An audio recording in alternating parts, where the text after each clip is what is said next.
Metro పరుగులో మరో ముందడుగు పడింది. అమీర్పేట్ హైటెక్ సిటీ మధ్య కీలకమైన 10 కిలోమీటర్ల మార్గం అందుబాటులోకి వచ్చింది.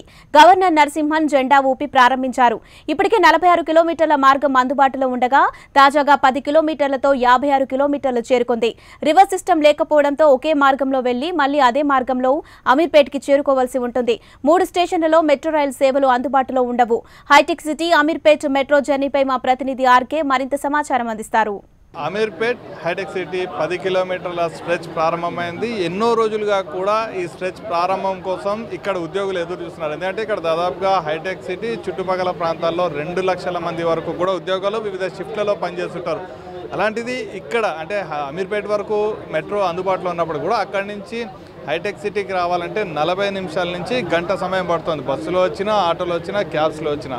సో ఇప్పుడు ఈ మెట్రో అందుబాటులోకి రావడంతో ఇక్కడ ఎవరైతే ఉద్యోగులు ఉన్నారో వాళ్ళందరికీ కూడా చాలా యూస్ఫుల్గా ఉంటుంది. ఒకసారి మనం ట్రైన్లో జర్నీ చేస్తున్నాం, మెట్రోలో జర్నీ చేస్తున్నాం, ఒకసారి విజువల్స్లో చూసుకోవచ్చు. పూర్తిగా కూడా ఈ 10 కిలోమీటర్ల మెట్రోలో 9 స్టేషన్లు అందుబాటులోకి వస్తాయి. ప్రస్తుతం మనం వచ్చింది మాదాపూర్ స్టేషన్. అయితే ప్రస్తుతం అందుబాటులో ఉన్న ఈ 9 స్టేషన్లలో 3 స్టేషన్లు ప్రయాణికులకు అందుబాటులో ఉండవు. అందులో మాదాపూర్ కూడా ఒకటి. మాదాపూర్, అలాగే Peddamma temple, check post, Jubilee check post, ఈ 3 స్టేషన్లు కూడా ప్రయాణికులకు అందుబాటులో ఉండవు. ఎందుకంటే ఇక్కడ కొంచెం టెక్నికల్ వర్క్స్ కావచ్చు, తదితర కొన్ని పనులు ఉండడంతో ఈ 3 స్టేషన్లలో ప్రయాణికుల్ని అనుమతించారు. 25 రోజుల తర్వాత ఇక్కడ పూర్తిగా పనులన్నీ పూర్తవుతాయి. అప్పుడు ఇక్కడ ప్రయాణికులను అనుమతిస్తామంటూ కూడా మెట్రో అధికారులు చెప్తున్నారు. ఒకసారి వ్యూ చూడొచ్చు మనం. వాస్తవానికి అమీర్పేట్ నుంచి హైటెక్ సిటీ నుంచి అమీర్పేట్కి.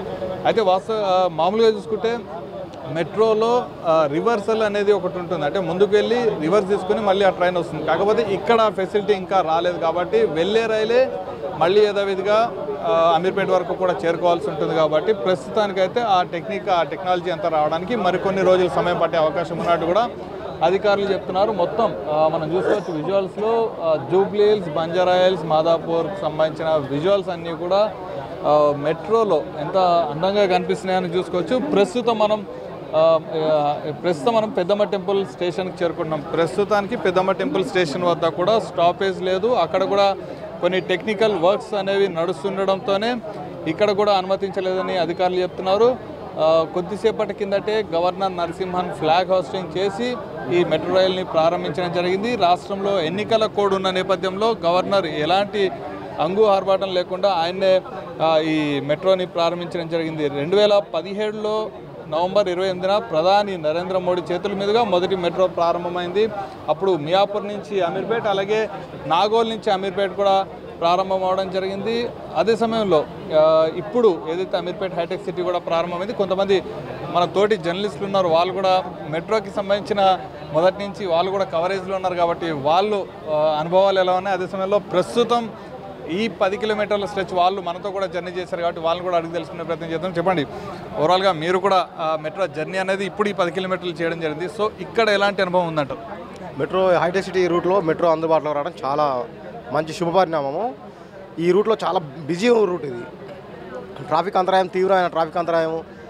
ఎక్కువ మంది ఉద్యోగులు ఇక్కడ పనిచేసేవారు, టెక్నికల్ ఉద్యోగులు కానీ మామూలుగా అక్కడ పనిచేసుకునే వాళ్ళు, సెక్యూరిటీ జాబులు, మిగిలిన జాబులు చాలామంది ఇక్కడ పనిచేస్తుంటారు. వాళ్ళందరికీ ఇది ఒక చాలా అద్భుతమైన అవకాశము.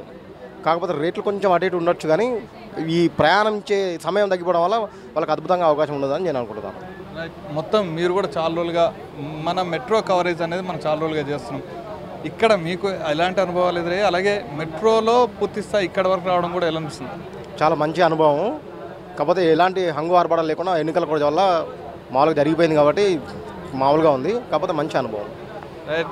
ప్రతి ఒక్కరు కూడా అంటే మనతో కలిసి పనిచేసిన జర్నలిస్టు కావచ్చు, లేకపోతే ఇక్కడ ఉన్న అధికారులు కూడా నిజంగా ఒక రకమైన అద్భుతమైన ఫీలింగ్ అని చెప్పచ్చు. ప్రస్తుతం మనం జూబ్లీ చెక్ పోస్ట్ స్టేషన్ చేరుకున్నాం. ఇక్కడ ప్రత్యేకత ఏంటంటే ప్రతి స్టేషన్ వద్ద 2 ఫ్లోర్లు ఉంటాయి, కాన్కోర్స్ లెవెల్, అలాగే 2 ఫ్లోర్లు ఉంటాయి. కాకపోతే ఇక్కడ మనకు వచ్చేసరికి ఒకటే ఫ్లోర్ ఉంటుంది. ఎలాంటి అంటే ఇక్కడ ఉన్న ట్రాఫిక్ పరిధులు కావచ్చు, లేకపోతే ఇక్కడ ప్లేస్ అనేది తక్కువ ఉండడంతో ఒకటే ఫ్లోర్, అంటే ఎక్కగానే నేరుగా టికెట్ కౌంటర్ ఉంటుంది. కాబట్టి మనం మామూలు స్టేషన్లో చూసుకుంటే ఫస్ట్ ఫ్లోర్కి వచ్చి అక్కడి నుంచి నేరుగా మళ్ళీ సెకండ్ ఫ్లోర్కి రావాల్సి ఉంటుంది. కాబట్టి ఇక్కడ మాత్రం అలాంటిది ఏముండదు. నేరుగా కూడా ఫస్ట్ ఫ్లోర్లోనే ఇక్కడ ట్రైన్ ఎక్కేందుకు ప్లాట్ఫామ్ అనేది ఉంటుంది. సో మొత్తంగా చూసుకుంటే మాత్రం ఈ జర్నీ అనేది మొత్తం ఇక్కడ ఈ 10 కిలోమీటర్ల పరిధి చూసుకుంటే మొత్తం ఓవరాల్గా 66 కిలోమీటర్లు అంటే 72 కిలోమీటర్లు అనుకున్నప్పటికీ కూడా పాత బస్సులో కొన్ని పనులు ఆలస్యం అవడం, అలాగే పాత బస్సు స్ట్రెచ్ అనేది ప్రారంభం కాకపోవడం, జేబీఎస్ నుంచి ఎంజీబీఎస్ వరకు మాత్రమే పనులు ఇప్పుడు కొనసాగుతున్నాయి. ఎంజీబీఎస్ నుంచి ఫలక్నుమా పనులు అనేవి కొనసాగట్లేదు కాబట్టి అక్కడ కాస్త అడ్డంకి ఏర్పడింది. కాకపోతే మిగతా 66 కిలోమీటర్లతో పోల్చుకుంటే ఈ స్ట్రెచ్ అనేది చాలా కీలకం. ఎందుకంటే ఇక్కడ కోర్టు కేసులు కావచ్చు, లేకపోతే ఇప్పుడు మనం ఉన్న జూబ్లీ చెక్ పోస్ట్, ఇక్కడ కూడా అనేక అడ్డంకులు సవాళ్ళు ఎదురయ్యాయని చెప్పొచ్చు. ఇక్కడ నుంచి వచ్చే చోట ప్రతి చోట కూడా అనేక ఇబ్బందులు ఎదురవుతూనే వచ్చాయి. కోర్టు కేసుల విషయంలో కావచ్చు, లేకపోతే ఆస్తుల సేకరణ విషయంలో కావచ్చు, అనేక ఇబ్బందులను మెట్రో ఎల్ఎన్టీ అధికారులు ఎదుర్కోవడం జరిగింది. అయితే ఇక్కడ ఇంకో ప్రత్యేకత ఏంటంటే ఈ స్ట్రెచ్లో, ఈ 10 కిలోమీటర్లకు సంబంధించిన స్ట్రెచ్లో తరుణి స్టేషన్ అనేది ఒకటి వస్తుంది. అది మధురా నగర్ దగ్గర ఉంటుంది. మధురా నగర్ తరుణి స్టేషన్గా కూడా నామకరణం చేయడం జరిగింది. ఎందుకంటే అక్కడ మహిళలకు సంబంధించి ఎక్స్క్లూజివ్గా ప్రోడక్ట్స్ అనేవి అమ్మడం జరిగింది. అలాగే వాళ్ళకి సంబంధించిన వస్తువులు కావచ్చు, ఏవైనా సరే 2 ఎకరాల స్థలంలో కూడా ఏర్పాటు చేశారు. మొత్తంగా చూసుకుంటే మాత్రం ఇక్కడ వరకు ఒక ఎత్తు అయితే ఈ 10 కిలోమీటర్ల జర్నీ అనేది ఇంకో ఎత్తు. ఇటు మెట్రో వాళ్ళకి ఆదాయపరంగా కావచ్చు, లేకపోతే ఉద్యోగుల సౌకర్యంగా పరంగా కావచ్చు, చాలా యూస్ఫుల్ స్ట్రెచ్ అని చెప్పొచ్చు. మొత్తంగా 66 కిలోమీటర్లకు సంబంధించి 56 కిలోమీటర్లు పూర్తయ్యాయి. కేవలం 10 కిలోమీటర్లు మాత్రమే ఉన్నాయి. అవి కూడా 2019 డిసెంబర్ నాటికి పూర్తి చేస్తామని మెట్రో ఎల్ఎన్టీ అధికారులు చెప్తున్నారు. ఇది పూర్తయిన తర్వాత మెట్రో 2 సంబంధించి 82 కిలోమీటర్ల పరిధిని కూడా సిద్ధం చేస్తున్నారు. దీనికి సంబంధించిన డిపిఆర్ను కూడా ఇప్పటికే పూర్తి చేయడం జరిగింది. ఇది మెట్రోకి సంబంధించిన జర్నీ విషయాలు. అమీర్పేట నుంచి హైటెక్ సిటీ నుంచి అమీర్పేటకి సంబంధించిన latest updates. Over to you cameraman శ్యామ్తో, ఆర్కే, ప్రైమ్9 న్యూస్, హైదరాబాద్.